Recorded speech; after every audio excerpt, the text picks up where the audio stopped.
Assalamualaikum warahmatullahi wabarakatuh. Perkenalkan, saya Dr. Raden Imam Al-Hafiz, SS MAP, dosen tetap program studi Magister Ilmu Administrasi Pasca Sarjana Universitas Islam Riau. Pada kesempatan kali ini, saya ingin menyampaikan mata kuliah yang saya ampuh sesuai dengan bidang keahlian saya, yaitu mata kuliah kebijakan publik. Mata kuliah ini ditujukan untuk mahasiswa pasca sarjana ilmu administrasi pada semester 2 dengan bobot SKS 3. Adapun capaian pembelajaran lulusan atau CPL dari mata kuliah kebijakan publik ini adalah mengacu pada KKNI level 8. Yang pertama itu CPL berkaitan sikap dan tata nilai, yang mana diharapkan mampu menunjukkan integritas akademik, tanggung jawab profesional, dan etika dalam praktik administrasi dan pengambilan kebijakan publik. Yang kedua itu berkaitan dengan pengetahuan, yang mana hal ini diharapkan mahasiswa mampu menguasai teori, konsep, dan pendekatan dalam ilmu administrasi, termasuk manajemen publik, kebijakan publik, dan tata kelola organisasi di sektor publik. Yang ketiga berkaitan dengan keterampilan umum, yang mana diharapkan mahasiswa mampu mengkomunikasikan gagasan, hasil penelitian, dan argumentasi ilmiah secara sistematis kepada masyarakat, akademik, dan profesional.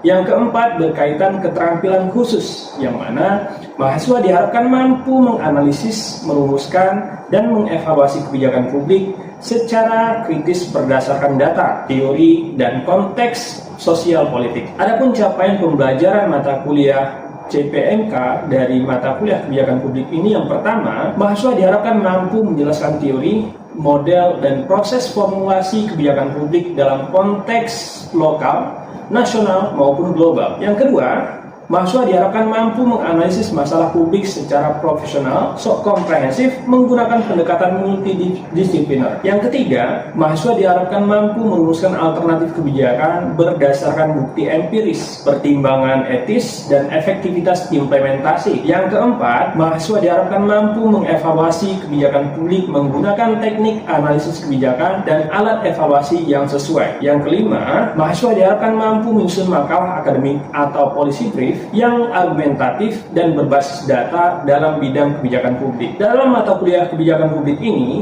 format penilaian yang saya gunakan terbagi menjadi beberapa bagian. Yang pertama, kehadiran itu dengan bobot 20%, kemudian keaktifan dengan bobot 10%, tugas 15%, UTS atau ujian tengah semester sebesar 25%, dan ujian akhir semester atau UAS sebesar 30%. Metode pembelajaran yang saya gunakan adalah dengan pendekatan DIA atau Delivery, Interaction, and Assessment. Untuk lebih lengkapnya, kita akan memperlihatkan video yang akan saya tampilkan pada sesi berikut ini. Bismillahirrahmanirrahim. Assalamualaikum warahmatullahi wabarakatuh. Alhamdulillahirabbil alamin, wassalatu wassalamu ala asrofil anbiya'i wal mursalin wa ala alihi wa sahbihi rasulillahi alaihim ajma'in. Rabbi shrah li sadri wa yassir li amri wahlul 'uqdatam min lisani yafqahu qawli, amma ba'du. Alhamdulillah, pada kesempatan yang berbahagia ini kita masih diberikan kesehatan, kesempatan. Mudah-mudahan ada selalu kebahagiaan tercurah kepada kita semuanya. Kemudian keberkahan, rizki yang berlimpah ya Bapak Ibu ya. Udah sarapan? Nanti kalau nggak ada sarapan, kita sarapan. Oke. Pada pertemuan kali ini, kita akan membahas tentang kebijakan publik, lanjutan dari apa yang pernah kita bahas sebelumnya. Dan saya yakin rekan-rekan bisa merefleksi apa yang pernah sebelumnya saya sampaikan tentang kebijakan publik. Bahwasanya kebijakan publik itu merupakan keputusan yang diambil oleh pemerintah dalam mengatasi masalah publik yang ada melalui intervensi mereka. Maka kebijakan itu lebih cenderung padanya sifatnya intervensi, mengintervensi apa yang menjadi masalah, kemudian diambil sebuah keputusan, lalu dilaksanakan apa yang menjadi keputusan tadi, sehingga harapannya masalah yang ada, masalah yang terjadi itu bisa diselesaikan melalui intervensi tadi. Itu kira-kira yang makna dari kebijakan publik itu secara umum yang biasanya dilakukan oleh pemerintah. Karena kembali lagi kita merefleksi apa yang saya bahas sebelumnya, jika memandang dari berbagai macam pendekatan para ahli, maka seperti Hopewell dan Gunn mengatakan bahwasanya kebijakan publik itu adalah keputusan yang bersifat ada namanya. Contoh seperti apa? Contohnya ketika ada pemerintah membuat keputusan tentang penanganan bencana, maka judulnya atau temanya adalah kebijakan penanganan bencana.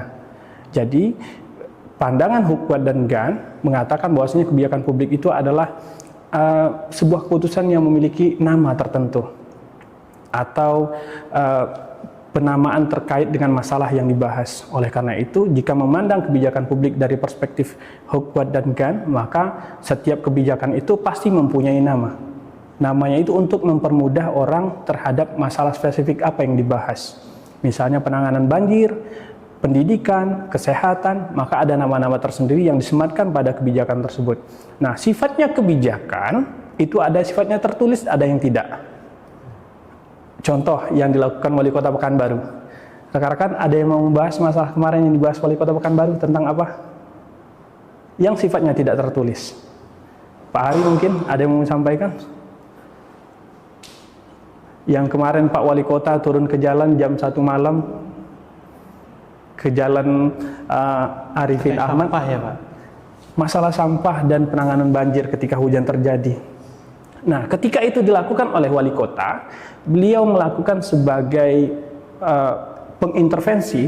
Siapa yang diintervensi? Kepala Dinas DLHK Kota Pekanbaru,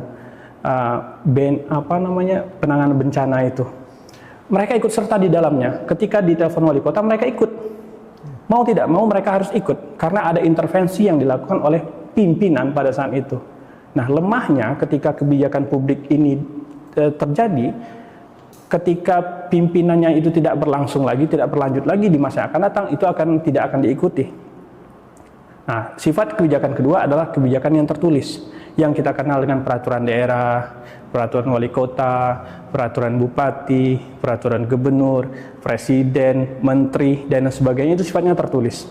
Sehingga sampai kebijakan itu tidak dianulir atau tidak ada kebijakan yang baru, maka kebijakan itu masih akan tetap berlanjut. Kira-kira begitu. Kebijakan KB misalnya, itu sudah dilakukan beberapa puluh tahun yang lalu pada masa Soeharto, itu masih berlanjut sampai sekarang. Nah, kenapa itu tidak masih berlaku? Karena memang tidak ada kebijakan yang baru untuk menganulir kebijakan tersebut. Nah, kebijakan sifatnya tertulis ini masa berlakunya panjang, selama jika tidak memang ada kebijakan yang memang menganulir masalah tersebut atau kebijakan tersebut. Nah, dalam proses tersebut, dalam proses pembuatan kebijakan itu biasanya dikenal dengan proses kebijakan publik. Nah, proses kebijakan publik ini biasanya ada beberapa tahapan. Nah, beberapa para ahli menyampaikan ada 5, ada 4. Secara umum yang mungkin rekan-rekan tahu itu atau saya pahami itu ada 3. Pertama, apa? Formulasi kebijakan. Kemudian implementasi kebijakan, dan yang ketiga evaluasi kebijakan. Maka di beberapa tempat atau di beberapa kampus ada studi kebijakan publik yang memang khusus membahas tentang kebijakan publik. Maka di sana ada mata kuliah formulasi kebijakan, ada mata kuliah implementasi kebijakan, ada mata kuliah evaluasi kebijakan. Memang tersendiri, secara umum hanya 3 tersebut. Namun beberapa hal seperti agenda setting, formulation, atau policy adoption itu masuk pada tahapan formulation atau masuk pada tahapan formulasi kebijakan. Sehingga tahapan-tahapan ini mereka mengelompokkan menjadi 3. Secara umum seperti itu. Nah, agenda setting ini memasukkan masalah-masalah yang terjadi di masyarakat. Contoh seperti masalah sampah yang terjadi saat ini di Kota Pekanbaru. Itu jika pemerintah Kota Pekanbaru memandang bahwasanya masalah sampah ini menjadi masalah yang prioritas atau masalah yang paling urgent untuk diselesaikan, maka itu akan masuk pada agenda setting yang harus diselesaikan sesegera mungkin. Atau masuk daftar list utama dalam kebijakan publik. Jadi agenda setting itu memasukkan masalah-masalah yang ada di tengah masyarakat tadi ke dalam skala prioritas. Di kehidupan pribadi juga melakukan itu biasanya. Apa yang kita harus lakukan terlebih dahulu ketika masalah itu terjadi, kemudian kita memasukkan ini skala yang prioritas untuk kita kerjakan. Nah, kemudian baru diformulasikan apa sih masalah ini, kemudian apa penyelesaian yang tepat untuk melakukan penanganan masalah tersebut. Nah, biasanya begitu. Kemudian masuk pada formulasi atau perumusan tadi. Nah, saya ingat sekali yang disampaikan oleh Prof. Irfan Islami almarhum ketika saya belajar di Brawijaya waktu itu. Beliau menyampaikan bahwasanya formulasi kebijakan itu mencari alternatif terbaik dari yang baik-baik. Misalnya kita memilih sesuatu, kita akan menentukan mana alternatif terbaik dari masalah yang ada. Sehingga penetapan dalam formulasi ini menetapkan hal-hal terbaik. Bukan berarti ketika diputuskan pemerintah itu tidak baik, tidak.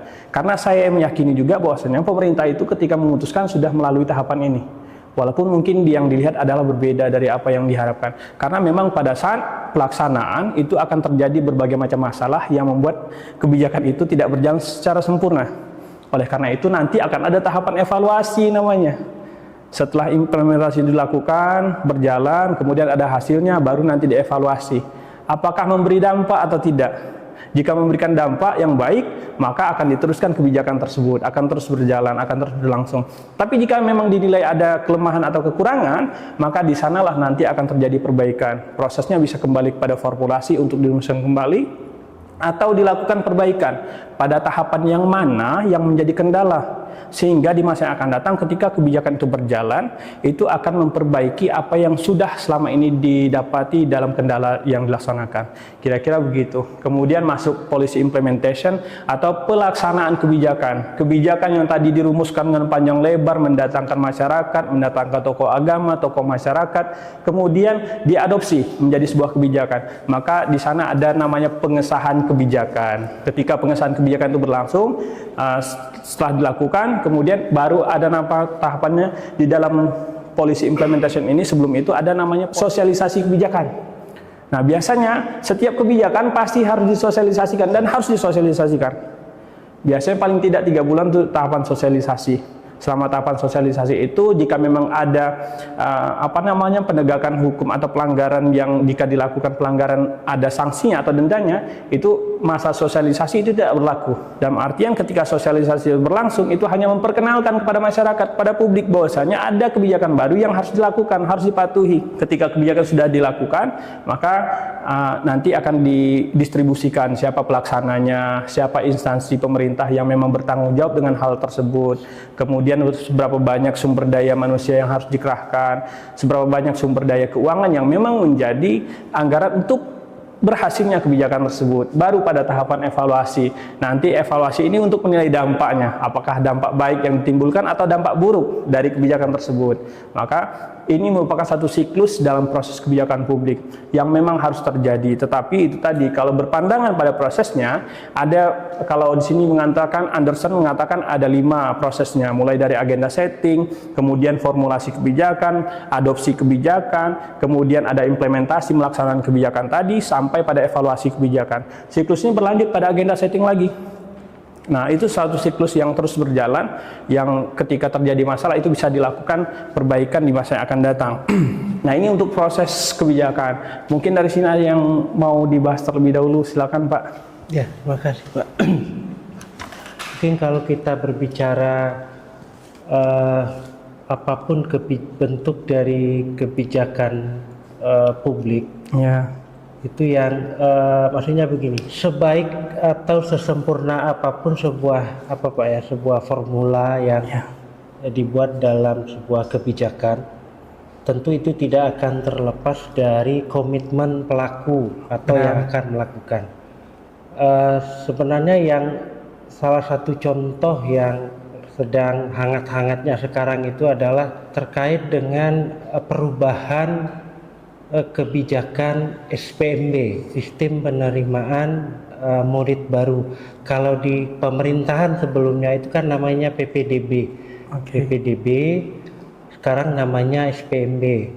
Sebagian masyarakat itu memandang bahwasanya ini hanya pergantian nama tapi isi sama gitu. Ternyata setelah diimplementasikan, ketika proses SPMB itu mulai dari Juni sampai Juli ini, ternyata di dalamnya itu tidak hanya berganti nama gitu, memang isinya juga berganti. Nah, memang seperti yang Bapak bilang tadi, di samping kita berbicara terkait dengan komitmen untuk di setiap lini untuk memastikan kebijakan ini berjalan, tentu juga sosialisasi yang Bapak sampaikan tadi. Kebetulan kami bergerak di bidang pendidikan. Salah satu yang mencolok itu sekarang adalah pemahaman dari orang tua ketika memaknai perbedaan antara jalur zonasi dengan domisili. Nah, kalau di kebijakan sebelumnya itu kan ada sama 4 jalur juga dalam penerimaan siswa baru itu. Ada yang namanya zonasi, mutasi, prestasi, kemudian yang afirmasi. Nah, ternyata sekarang zonasi itu berubah nama menjadi domisili. Sebagian masyarakat itu memandang, oh ini hanya berganti nama saja, ternyata tidak gitu. Nah, jadi memang Pak, sebaik apapun kebijakan itu tentu harus diiringi dengan sosialisasi yang masif, terutama oleh OPD-OPD yang bertanggung jawab di situ. Oke. Iya Pak. Oke, baik. Berarti sekarang terjadi perubahan berkaitan dulu zonasi ya Pak ya? Iya. Zonasi itu ke domisili. Berarti orang yang tinggal tempat itu atau memang batas-batas wilayah tertentu? Nah, kalau di tahap kebijakan sebelumnya waktu masa PPDB, zonasi itu murni berbicara jarak. Oke. Jarak sekolah dengan tempat tinggal calon siswa. Oke. Nah, itu murni menghitung jarak. Nah, ternyata dengan pola yang sekarang, kebijakan yang baru yang namanya domisili, itu tidak hanya jarak saja, tapi yang lebih utama itu adalah nilai rapor calon siswa ini. Nah, kemudian yang dimaksud dengan domisili ini adalah mengunci area, si anak itu dia berhak untuk memilih sekolah yang mana gitu. Dikunci areanya, contohnya area kelurahan. Oke. Nah, kalau tahun dulu memang dipastikan jarak yang terdekat dari sekolah itu pasti dapat. Kalau sekarang tidak. Oke. Tidak. Oke, baik. Jadi tetap berbicara nilai rapor juga. Nah, kondisi ini sebenarnya yang masih belum bisa dipahami oleh semua orang tua gitu. Oke, maka tadi saya sampaikan di awal salah satu faktor penentu keberhasilan kalau pandangan Edward III biasanya itu berkaitan implementasi kebijakan itu adalah komunikasi. Iya Pak. Nah, komunikasi di sini termasuk di dalamnya bagian sosialisasi. Kalau subindikatornya itu sosialisasi yang harus disampaikan karena terkadang persepsi masyarakat dengan pembuat kebijakannya berbeda. Apa yang diinginkan oleh pemerintah tapi yang ditangkap oleh masyarakat berbeda. Maka di situ pentingnya aspek komunikasi dalam artian sosialisasi tadi. Jika memang tidak disosialisasikan, masyarakat tidak akan pernah tahu apa maknanya. Karena bisa persepsinya berbeda bahkan antara orang pelaksana kebijakan saja terkadang bisa berbeda persepsi, bisa berbeda pandangan. Oleh karena itu saya sepakat dengan Pak Hari tadi bahwasanya dalam kebijakan ini memang perlu dilakukan sosialisasi yang masif berkaitan apapun perubahan kebijakannya, apapun penamaannya. Jika memang terkait dengan perubahan yang memang menyangkut aspek substansialnya di sana, maka perlu disampaikan sehingga memang masyarakat itu mengetahui secara lebih mendalam apa yang terjadi perubahan di kebijakan tersebut. Terima kasih Pak Hari atas sharingnya berkaitan dengan perubahan kebijakan di bidang pendidikan. Ada yang lain mau membahas mungkin? Nah, ini Bu Mega mungkin membahas masalah stunting ini. Enggak. Baik. Sebelumnya terima kasih Pak atas waktunya. Izin dulu di sini saya hanya berdiskusi saja. Kalau Bapak tadi kan bilang ke arah pendidikan, kalau saya lebih ke good governance-nya, pemimpinnya gitu. Di sini kan itu ada awalnya proses kebijakan publik, itu ada agenda setting, formulation, policy adoption. Di sini saya lihat menurut Bapak lah Pak Hafiz, kebanyakan pemimpin sekarang mereka tidak berlandaskan pada teori. Nah, banyak sekarang pemimpin yang kita lihat mereka itu langsung to the point lah. Misal kalau langsung ke lapangan tuh langsung membuat kebijakan. Contoh sekarang yang kita lihat seperti KDM atau ke Bupati Siak, istilahnya mereka tidak berlandaskan teori itu, tidak melihat rumusan masalahnya dulu, tidak melihat agenda settingnya dulu. Mereka langsung alhasil nanti langsung ke pelaksanaannya gitu.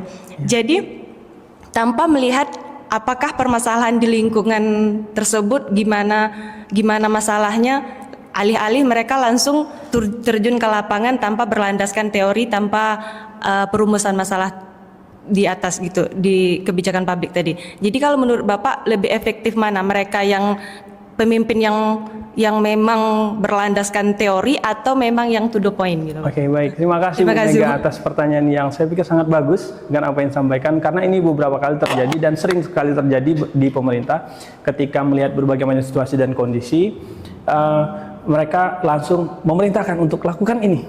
lakukan ini, selesaikan ini. Nah, itu tadi yang saya sampaikan di awal, sifat kebijakan itu ada sifatnya tertulis, ada yang tidak. Nah, ada yang sifatnya tertulis ketika mereka ingin melihat berbagai macam permasalahan, mereka melakukan berbagai macam tahapan di dalam proses kebijakan publik tadi, mulai dari pengumpulan isu, kemudian apa masalahnya, masuk pada agenda setting, kemudian dirumuskan, ditetapkan sebagai sebuah kebijakan, baru diimplementasikan, kemudian evaluasi. Nah, ini secara formalnya begitu, formal berkaitan kebijakannya begitu. Namun tahapan ini sangat panjang, melalui tahapan birokrasi yang sangat sangat panjang dan memakan waktu yang lama, termasuk biaya di dalamnya. Nah, ada sifatnya kedua, mereka datang ke lapangan, melihat berbagai macam kondisi sosial yang terjadi, mereka langsung memutuskan pada saat itu. Yang tadi saya contohkan seperti Pak Wali Kota Pekanbaru, ketika melihat kondisi banjir yang sering terjadi ketika hujan turun, maka beliau langsung datang ke lokasi ketika hujan itu lagi deras-derasnya, melihat apa sih masalah sebenarnya berkaitan banjir Pekanbaru. Kok ketika hujan terjadi, banjir selalu saja terjadi sehingga menyebabkan banyak hal yang berdampak. Nah, itu sifatnya tidak tertulis yang tadi saya sampaikan. Nah, kalau pertanyaan Bu Mega, apakah efektif? Yang mana? Yang tertulis kah atau tidak tertulis? Dua-duanya efektif, berkaitan dengan kepentingan atau besarnya masalah yang harus diselesaikan. Jika memang saya pikir masalah yang harus diselesaikan dengan sesegera mungkin, tanpa harus melewati proses yang panjang tadi, maka itu bisa dilakukan, itu bisa segera diselesaikan. Karena dengan melihat situasi dan kondisi atau kondisi sosial yang terjadi, mungkin masyarakat membutuhkan penanganan lebih cepat. Misalnya dengan adanya kebijakan tadi yang dilakukan Pak Wali Kota Pekanbaru, penanganan banjir itu bisa jauh lebih cepat ketimbang melalui tahapan formulasi, nanti dikumpulkan orang dari universitas untuk memberikan pandangan, masyarakat nanti diminta pandangan sebagai tokoh, kemudian instansi masuk di sana, prosesnya sangat panjang. Karena saya beberapa kali melewati proses itu, prosesnya sangat lumayan lama. Sehingga untuk jadi sebuah kebijakan baru dilaksanakan, karena pemerintah tidak akan mau melakukan berbagai macam kebijakan tanpa ada aturan yang jelas atau petunjuk juknisnya. Sehingga nanti mereka harus berpatokan pada itu. Nah, kalau sifatnya tidak tertulis tadi, mereka harus langsung melakukan, langsung melaksanakan hal-hal yang memang dianggap perlu untuk diselesaikan sesegera mungkin, termasuk di dalam misalnya penanganan bencana misalnya, itu juga harus dilakukan secara langsung. Maka ada kebijakan penanganan bencana yang memang ada penyampingan terhadap hal-hal tertentu. Nah, saya rasa itu untuk pandangan saya sih berkaitan dengan kebijakan langsung atau tidak langsung ini, yang tertulis dan tidak tertulis khususnya. Karena ketika ini dilakukan, maka kalau memang secara formal, maka tahapannya panjang, tetapi akan memberikan dampak jangka panjang di masa yang akan datang. Karena kebijakan itu bisa berlangsung secara lama. Tetapi jika kebijakan tidak tertulis tadi atau yang sifatnya langsung dilakukan, itu biasanya kalau bupatinya atau gubernur wali kotanya tidak menjabat, maka yang di instansi lain yang biasanya mengikuti itu tidak akan melakukan lagi, tidak akan tidak akan mengikuti perintah yang biasanya dilakukan, diperintahkan. Biasanya begitu. Makanya kalau jadi pemimpin itu berlaku baik kepada semua orang, sehingga ketika kita tidak menjabat pun orang akan menghormati. Nah, kira-kira begitu. Kalau pandangan saya begitu, Bu Mega. Tapi kalau ada pandangan lain dari rekan-rekan, silakan jika memang ada. Atau Pak Hari mungkin mau memberikan pandangan, atau Bang Fahri mungkin, Mbak Dinda. Ada? Jika ada silakan. Sedikit, Pak. Boleh lanjutkan. Memang menarik kalau ketika kita berbicara sebuah kebijakan, dan seperti yang disampaikan Ibu Mega tadi, mungkin contoh lain seperti KDM, ya, Kang Deddy Mulyadi, Kang Deddy Mulyadi, Gubernur Jawa Barat. Salah satu pernyataan dari beliau terkait dengan pendidikan sekarang itu adalah membenarkan satu kelas itu diisi 50 siswa. Nah, mungkin di satu sisi ini spontanitas karena bentuk dari menampung aspirasi masyarakat ya, mungkin Pak ya. Apalagi sekarang kan lagi tingkat kecemasan orang tua itu tinggi terkait dengan kepastian anaknya bisa bersekolah di negeri.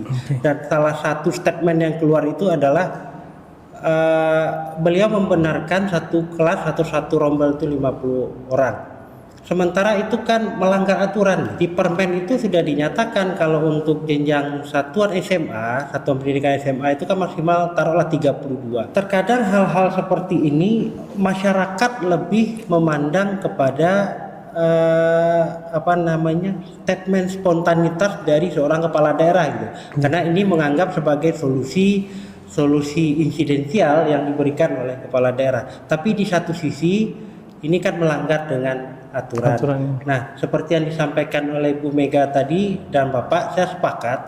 Terkadang ada kebijakan itu yang tidak tertulis, yang itu spontan, yang dikeluarkan oleh seorang pejabat publik tanpa ada proses yang secara ilmiah yang harus dia lakukan. Tapi pada intinya itu adalah tetap berpihak kepada masyarakat gitu. Bukan, Pak. Oke, terima kasih Pak Ari. Memang terkadang ada kebijakan yang harus mengabaikan aspek-aspek tertentu untuk kepentingan masyarakat tadi. Yang beberapa waktu yang terjadi yang mungkin kita pernah bahas berkaitan dengan warga sipil yang meninggal di di Dukcapil itu karena dia tidak punya KTP, kemudian ditolak sama rumah sakit. Tidak ada BPJS, dia harus mengurus KTP saat sakaratul maut, kemudian meninggal dunia pada saat itu. Nah, pada saat itu sebenarnya ada kebijakan yang sifatnya menyampingkan yang formal tadi. Maka saya ingat lagi pandangan Prof. Irfan Islami itu. Dalam perumusan kebijakan, dalam pelaksanaan kebijakan, ada yang namanya kebijakan, ada yang namanya kebijaksanaan. Nah, pada hal-hal tertentu, pentingnya kebijaksanaan itu dikedepankan ketimbang kebijakan.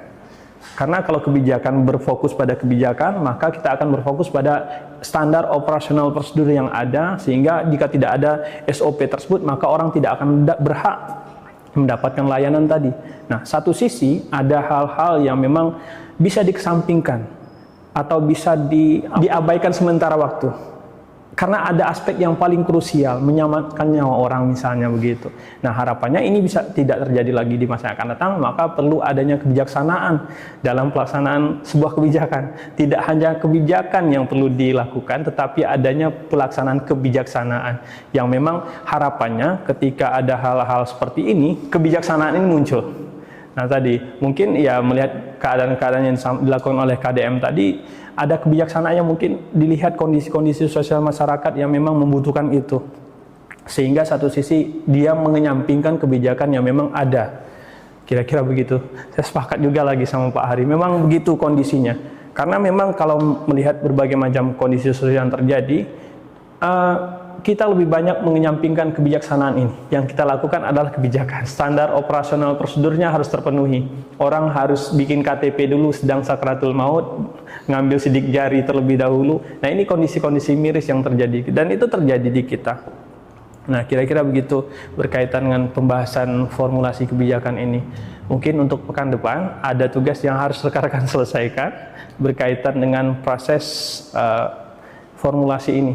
Menemukan berbagai macam masalah yang terjadi di masyarakat atau di instansi Bapak Ibu beraktivitas, kemudian merumuskan dalam tahapan penyelesaiannya apa kira-kira yang harus dilakukan. Mungkin itu yang bisa saya sampaikan pada pagi hari ini. Terima kasih atas perhatian rekan-rekan sekalian. Assalamualaikum warahmatullahi wabarakatuh. Sekian video rekaman proses pembelajaran pada mata kuliah kebijakan publik pada program studi Magister Ilmu Administrasi Pascasarjana Universitas Islam Riau.